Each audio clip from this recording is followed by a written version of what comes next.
AI வந்து ஒரு பெரிய இம்பாக்டை கிரியேட் பண்ணியிருக்கான், இல்லைன்னு சொல்லவே முடியாது. பட் அது ஹியூமன் சோர்ஸை வந்து ரிப்ளேஸ் பண்ணுமான்னு கேட்டிங்கன்னா அது 100% வந்து முடியாதுன்னு தான் சொல்லுவேன். ஏஐ வந்து எப்படி பார்க்கணும் அப்படின்னா, அஸ் அ ப்ரோக்ராமரா, அஸ் அ டெவலப்பரா நீங்கள் ஏஐ வந்து எப்படி பார்க்கணும் அப்படின்னா, ஒரு ரோபோட் மாதிரி தான்.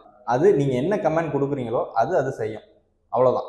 மற்றபடி அதுக்கு இந்த இந்த இந்த ப்ராஜெக்ட், இந்த ப்ரோக்ராம் எப்படி ரன் ஆகுது, விச் மீன்ஸ் இதோட யூஸ் கேஸ் என்னென்ன, இப்போ கிளையண்டோட யூஸ் கேஸ் என்ன, இப்போ கிளையண்டோட ரெக்குயர்மெண்ட் என்ன, அதுக்கு என்ன சேஞ்ச் பண்ணணும், இது வந்து அதுக்கு தெரியாது. நீங்கள் தான் கமெண்ட் கொடுக்க போகிறீங்க, உங்களுக்கு ஒரு அசிஸ்டண்ட்டை தான் வச்சுக்க போகிறீங்க.